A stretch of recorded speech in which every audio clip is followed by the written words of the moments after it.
விஜய் கருணா பேசுங்க நீங்க தான். அதாவது நான் வந்து தலைவரை வந்து 1970 நேசிக்க ஆரம்பிச்சேன். மரக்காணம் பேரூராட்சியுடைய நகர செயலாளரா நான் வந்து இளைஞரணியில பொறுப்பேற்றேன். அப்ப அம்மா டைம்ல என்ன போட்டாங்க போஸ்டிங். நான் ஒரு எலெக்ஷனே பண்ணேன். அப்போ கம்யூனிஸ்டா சீட்டு விட்டாங்க. நான் என்ன சொல்ல வரேன்னா, ஒற்றுமையில் வேற்றுமை, வேற்றுமையில் ஒற்றுமைன்றது எதுவுமே சரி வராது. கருத்து ஒத்த கருத்தா இருந்தாலும் கட்சியை வந்து நடத்த முடியும். நம்ம வந்து புரட்சி தலைவருடைய புகழ் பாடிக்கிட்டு புரட்சி தலைவர் படத்தை சின்னதா போட்டா மக்கள் மத்தியில் எப்படி ரீச் ஆகும்? என்னுடைய கருத்தை நான் சொல்றேன். இயக்கத்தின் அச்சாணி யாரு, வேர் யாரு? ஒரு மரத்தின் வேர் வந்து பழுதாகி போச்சுன்னா அந்த மரம் கீழே விழுந்துரும். அப்போ அந்த வேறாகப்பட்டது அறிஞர் அண்ணாடத்துல கற்ற தன்னுடைய கொள்கைகளை அப்படியே இம்ப்ளிமெண்ட் பண்ணார் புரட்சி தலைவர். நாடோடி மன்னன் படத்துல எப்படி பேசி நடிச்சாரோ மக்களுக்கும் மன்னருக்கும் என்ன வித்தியாசத்தை சொல்லி காட்டுவார். பாத்திரங்களில் நீங்கள் வந்து பால்களை வைத்துக் கொண்டு குடிக்க எதை குடிப்பது என்று தெரியாமல் தவித்துக் கொண்டிருக்கிறீர்கள். 2000 ஆடுகளை வைத்துக் கொண்டு எதை ஊட்டுவது என்று தெரியாமல் நீ திணறி கொண்டிருக்கிறீர்கள். அங்கு மக்கள் சாக்கடையிலும் பசியும் பட்டினியும் வாழ்ந்து கொண்டிருக்கிறார்கள். கந்தை உடுத்ததற்கும் இல்லாமல் தயங்கி கொண்டிருக்கிறார்கள். இப்படிப்பட்ட நீங்கள் எப்படி மன்னராட்சி நடத்த முடியும்? மன்னருக்கு தான் அரசால தெரியும், விவசாயிகள் உழ தெரியும், உழைப்பாளிக்கு உழைக்க தெரியும், மன்னர் தான் அரசால் தெரியும். அந்த புரட்சியாளர் சொல்வார். அப்ப ஏழைகளுக்கு தாங்க தெரியும். ஏழைகள் யாரு? கஷ்டப்படுற அடிமட்ட ஏழைகளுடைய குரலுக்கு தொண்டன் தான் அச்சாணி. எப்படி புரட்சியாளர் தொண்டனுக்கு மரியாதை கொடுத்தாலும் தொண்டன் குரலை கேட்கணும் சார். தொண்டன்னா சொல்ல வரோம். ஏன் இந்த பிரிவினைகள், ஏன் இந்த மாற்றம்? இரட்டையில சின்னம் பெறுவதற்கு எவ்வளவு கஷ்டப்பட்டோம், போராடி அந்த அம்மா இருக்கும்போது போராடி பெற்றோம். இந்த திமுக தீய சக்திகள் புகுந்து அந்த இரட்டையில முடக்கினாங்க. அண்ணா திமுக கொடி பறக்கூட நிறுத்தினாங்க. அதுக்கு எப்பேற்பட்ட தியாகம் எல்லாம் பண்ணி இந்த கட்சி தலைவர் வளர்த்தாரு. எத்தனை பேர் உயிர் தியாகம் பண்ணியிருக்காங்க. பூலாவரி சுகுமாரன்ல இருந்து எடுத்துங்க. 1972 கட்சி ஆரம்பிச்சதுல இருந்து விஜயலட்சுமியுடைய அண்ணன் தம்பி அவர் இறந்தாரு. அந்த அம்மாவுக்கு பதவி கொடுத்தாங்க, அமைச்சர் பதவி கொடுத்தாங்க. என்னுடைய மாமா வந்து 1967 இருந்து தலைவரை தெரியும். அண்ணா காலத்துல இருந்தே இருக்காரு. துறைமுக தொகுதியுடைய பொருளாளர் மதுசூதனன் கூட இருந்தாங்க, ஜேபிஆர் கூட இருந்தாங்க, ஏவி கிருஷ்ணமூர்த்தி கூட இருந்தாங்க. இன்னைக்கு இல்ல, இறந்துட்டாரு. அம்மாவுடைய லெட்டர் எங்க கிட்ட இருக்கு. ரத்தம் கொதிக்குதுங்க இதெல்லாம் பார்க்கும்பொழுது. என்னங்க இந்த கட்சி எப்படி வளர்க்கப்பட்ட கட்சி? ஏதோ ஆதாயத்துக்கு தலைவர் ஆரம்பிச்சாரா? பதவி சுகத்துக்கு ஆரம்பிச்சாரா? சாப்பாட்டுக்கு இல்லன்னு ஆரம்பிச்சாரா? இல்ல வந்து தன்னுடைய பெயர் விளங்கணும்னு சொல்ல ஆரம்பிச்சாரா? ஏழை மக்கள், அடித்தட்டு மக்கள் பாதிக்கப்படுகிறார்கள், குமுறுகிறார்கள். ஒரு வேளை சோறு இல்லைன்னு சொல்லி பெயிண்ட் அடிச்சிட்டு இருக்காங்க. சட்டசபையில தலைவர் பதவி ஏற்க போறார். ஒரு ஐயா வந்து ஓடி வந்து நிறுத்துறாரு. ஐயா, எங்க நாட்டுல எங்க வீட்டுல எல்லாம் நாங்க சோறு நெல்லு சோறு பார்த்து பல காலங்கள் ஆகிவிட்டது, கூழை கஞ்சி குடித்துட்டு தலைவர் பதவி ஏற்று உள்ள வரார். சட்டசபைக்கு தடுத்து நிறுத்துறாங்க. அப்ப கலெக்டர் எல்லாம் உடனே கூப்பிட்டு அப்பதான் உடனே ரேஷன் கடையை பத்தி சிந்திக்கிறார். இப்ப தலைவருடைய நாடி நரம்புகள் எதைக்கு போராடியது? தலைவருடைய நாடி நரம்புகள் அறிஞர் அண்ணாவுடைய கொள்கைக்கு போராடியது. தலைவருடைய படத்தை சின்னதா போடுறாங்க. தலைவரை வந்து பெருசாவே எடுத்துக்கல. அந்த அம்மாவை எடுக்க வேணாம்னு சொல்லல. அம்மா வந்து she has her own guts. She was led very good in our party as well as the government, and she shown proved how much the AIADMK has a powerful party in this country actually. So my humble request, please make them one man show, make them one aim. நமக்குள்ள ஒரு கருத்து வரணும், கொள்கை. அந்த கொள்கையில நிக்கணும். புரட்சிகளுடைய கொள்கை என்ன? இந்த நாட்டை காப்பாத்துறது. இந்த வீட்டுக்கு என்ன செஞ்சீங்க, நாட்டுக்கு என்ன செஞ்சீங்க அப்படின்ற கேள்வியாவே கேட்டுட்டு இருந்தார் தலைவர். அந்த தலைவருடைய பொன்மொழிகள், அவருடைய வழிகள். பொற்கால ஆட்சி ஏன் பேசுறோம்? நம்ம படிக்கும்போது ஷெர்ஷாவின் ஆட்சியை பற்றி படிச்சோம். பொற்கால ஆட்சின்னு. நான் பிஎஸ்சி பிஎட் எம்ஏ பண்ணும்போது என் கூட உட்காந்து படிச்சவர் தான் மருதாங்கபுரி தொகுதி எம்எல்ஏ திரு பொன்னுசாமி அவர்கள். அவரு அப்போ வந்து சபாநாயகர் ஆனாரு. சபாநாயகர் போது நான் பார்க்க முடியல, நான் வெளிநாட்டுக்கு போயிட்டேன்.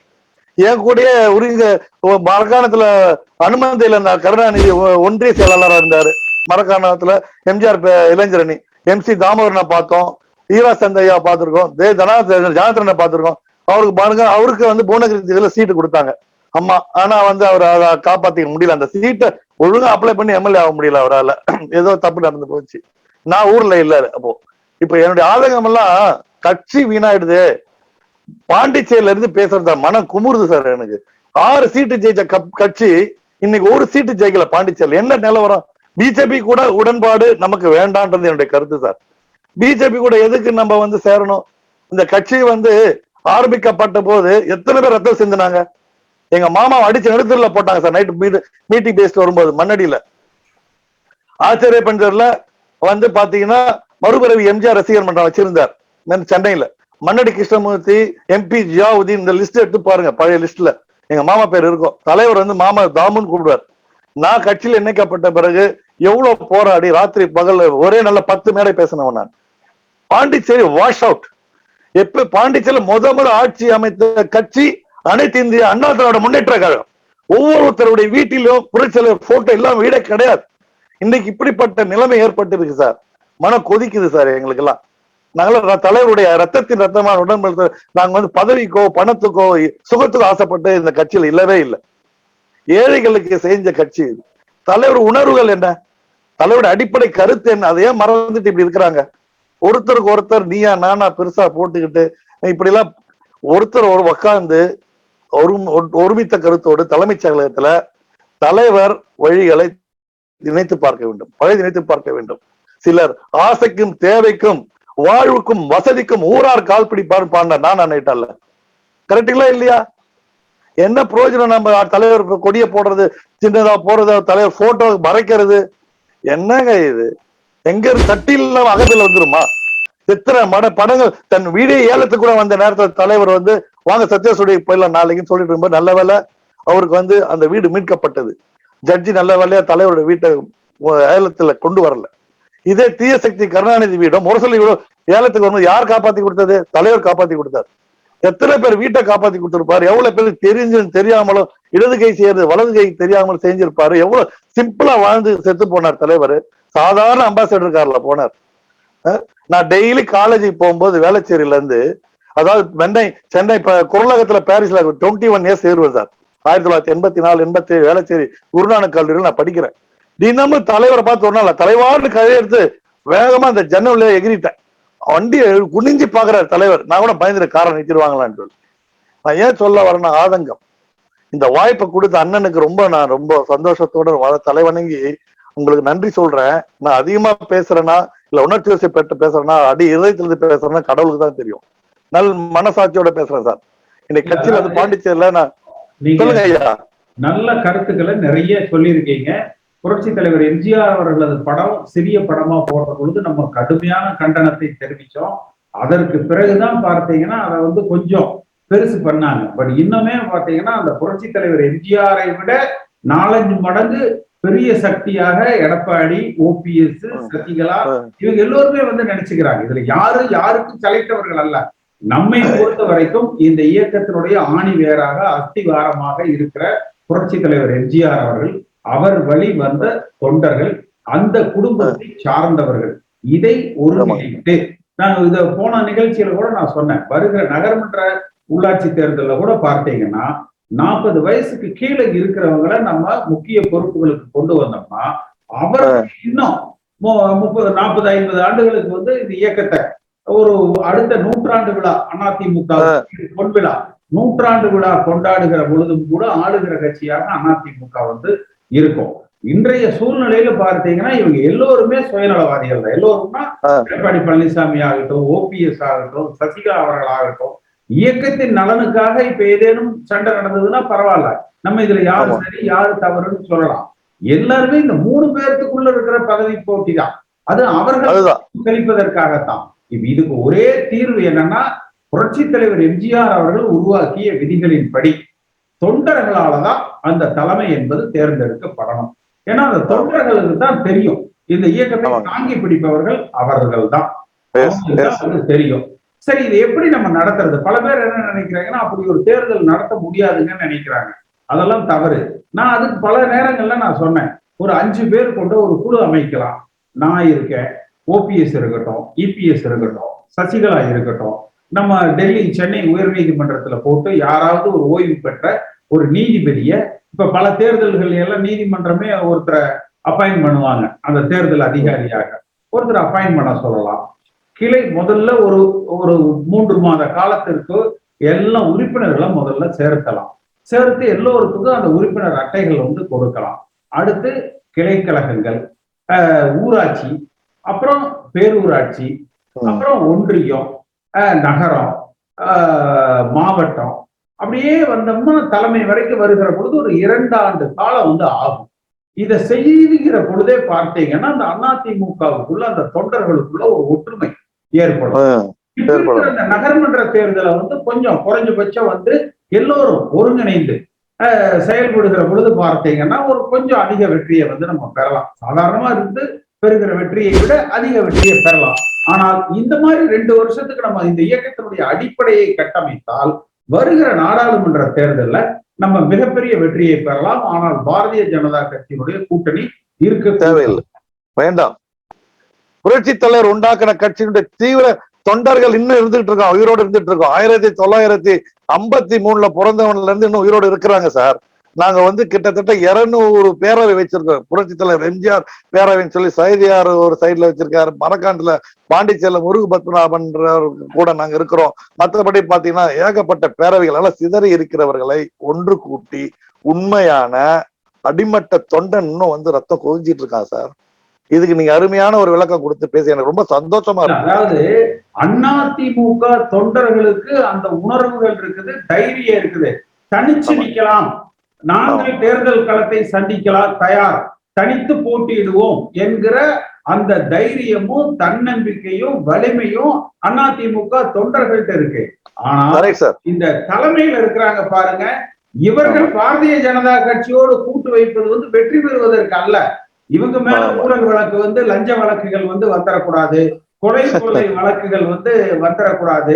அடுத்து பாரதிய ஜனதா கட்சி தயவில் இருந்ததுனா தான் எடப்பாடியும் ஓபிஎஸ் அந்த இரட்டை கையெழுத்துங்கிறது வந்து நிக்கும். ஏன்னா அதே சட்டத்துக்கு புறம்பானது.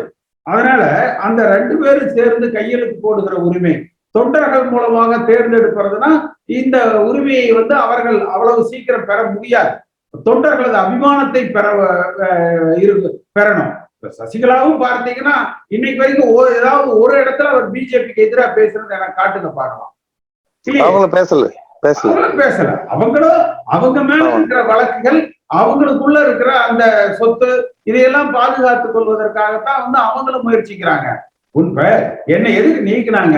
ஒரே ஒரு தொலைக்காட்சி விவாதத்துல நான் சொன்னேன், 2018 மார்ச் மாதம் காவிரி பிரச்சனை வருகிற பொழுது இந்த காவிரி பிரச்சனைக்காக புரட்சி தலைவர் எம்ஜிஆர் அவர்களும் அம்மா அவர்களும் கடுமையாக உழைத்திருக்கிறார்கள், அவர்கள் பெற்றுக் கொடுத்திருக்கிறார்கள். அந்த உரிமையை நாம் இழந்துவிடக் கூடாது. தேவைப்படுகிற பொழுது தமிழ்நாட்டு நலன்களை பாதுகாப்பதற்காக மத்திய அரசாங்கத்தை எதிர்த்து கூட நாம் வாக்களிக்க வேண்டும். பாரதிய ஜனதா கட்சியை எதிர்த்து நாம் செயல்பட வேண்டும். அப்பொழுதுதான் நாம் தமிழகத்துல புரட்சி தலைவர் எம்ஜிஆர் வழிவந்த அம்மா வழிவந்த அதிமுக ஆட்சியை அமைக்க முடியும்னு சொன்னேன். பேசி முடிச்சுட்டு வெளியில வர்றேன், 2 மணி நேரத்துல என்னை நீக்கி அறிவிச்சிடுறாங்க. இதுல நான் திருப்பி கேட்டேன், ஏப்பா அதிமுக கட்சிக்கு எதிராக பேசினா அதிமுக விட்டு நீக்குவாங்க, பாரதிய ஜனதா கட்சிக்கு எதிராக பேசுற என்னைய எதுக்குப்பா நீக்கிறீங்க? பாரதிய ஜனதா கட்சி என்ன ஒண்ணா? அத தலைவரை அந்த மாதிரிதான் துருப்பு சீட்டா தூக்கி போட்டு இன்னைக்கு ஆலமரமா நம்ம வளர்ந்துருக்கோம். திமுகல கருணாநிதிக்கு வழிய தம்பியே தலைமை ஏற்கவான்னு சொல்லி நடமாடும் பல்கலைக்கழக நெடுகின கூப்பிட்டா அண்ணா போனா போதுன்னு உங்களுக்கு வழி விட்டு போட்ட தலைவரத்துக்கு வெளியே போட்டீங்க. அந்த மாதிரி நல்லது தட்டி கேட்டா வெளியே போடுறாங்க சார் இவங்க. அடுத்து புரட்சி தலைவர் எம்ஜிஆர் அவர்கள் வகுத்த விதிகளின்படி தொண்டர்களாலதான் அதிமுக தலைமை தேர்ந்தெடுக்கப்பட வேண்டும் அப்படின்னு சொல்லி அந்த டெல்லி உயர் நீதிமன்றத்துல நான் ஒரு வழக்கு போட்டேன். இந்த இரட்டை தலைமை பொதுக்குழுவுக்கு கொடுத்திருக்கிற அதிகாரம் தலைமையை தேர்ந்தெடுப்பது வேண்டாம்.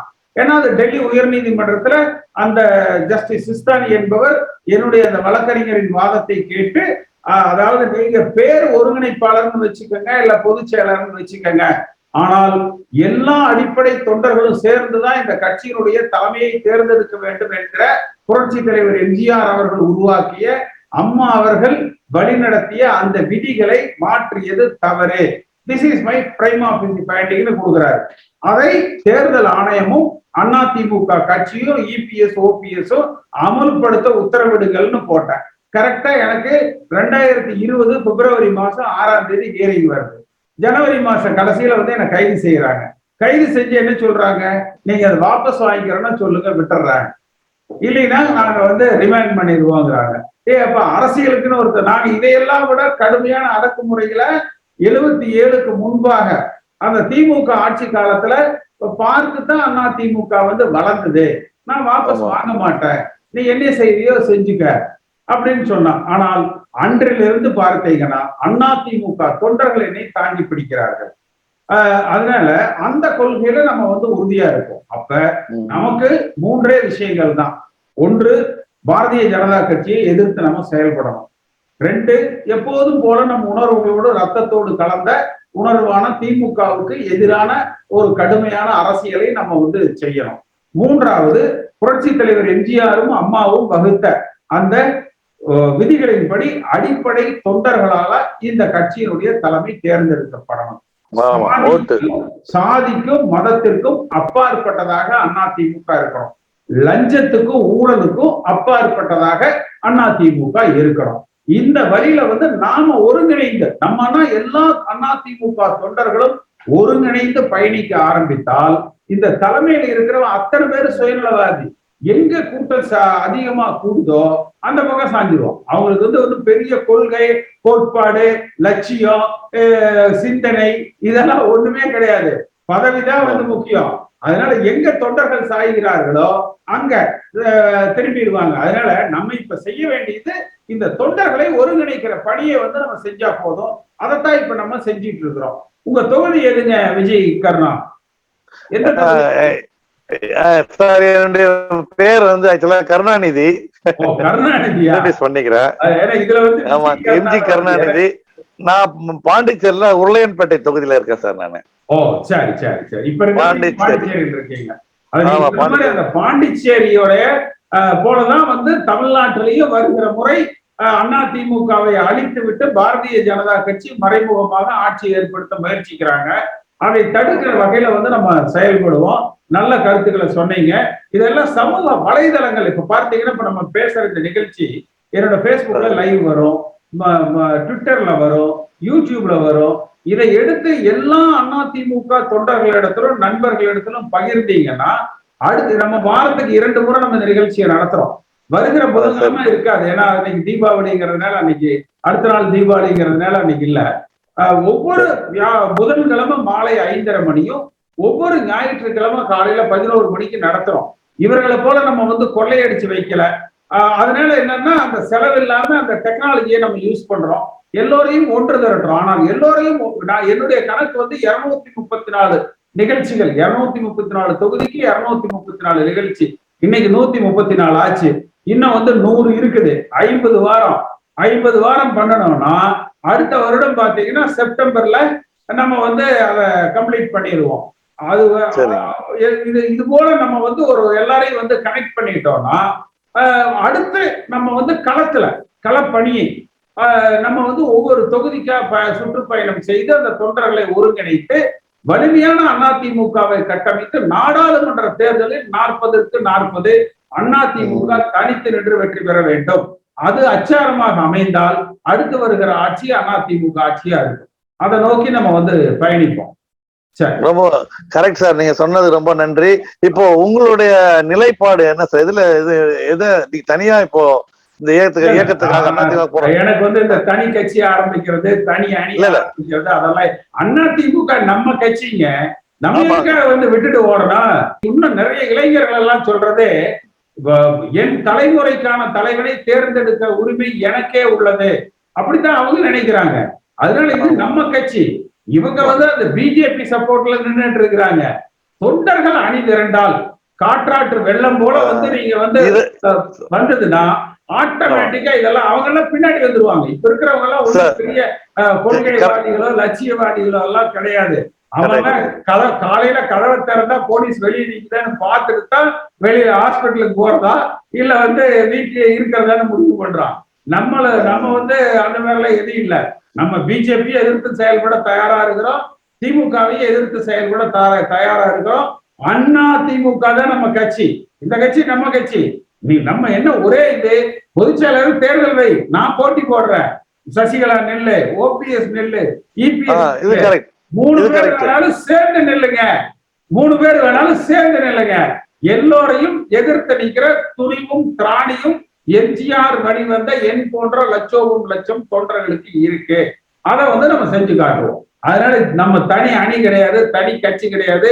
அதிமுக நம்ம கட்சி. அதனால வந்து தொண்டர்களால தேர்ந்தெடுக்கப்படுகிற ஒரு தலைமையை நம்ம உருவாக்கும். கரெக்ட் சார் இது கரெக்ட். நான் வரவேற்கிறேன். ஏன்னா இதுதான் நான் எதிர்பார்த்துட்டு இது என்னுடைய தளங்கள்லாம் நான் பேசும்பொழுது என் நண்பர்ல கேட்பாங்க, ஒருத்தர் நீங்க பேசி எப்படி இதை நிறைவேற்ற முடியும்? நான் சொல்றது எல்லாரையும் ஒருங்கிணைப்போம், ஒரு கொடைநீர் கொண்டு வாங்க. எம்ஜிஆர் ரசிகர்கள் எல்லாம் திரண்டு இருக்கிறாங்க, பக்தர்கள் இருக்கிறாங்க, வெறியர்கள் இருக்கிறாங்க, இன்னும் இருக்கிறாங்க.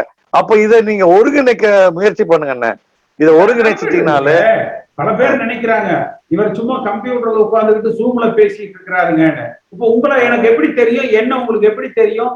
உங்களை என்னை இணைக்கிற பாலமாக இருக்கிறது எது? அப்ப நடத்துற போது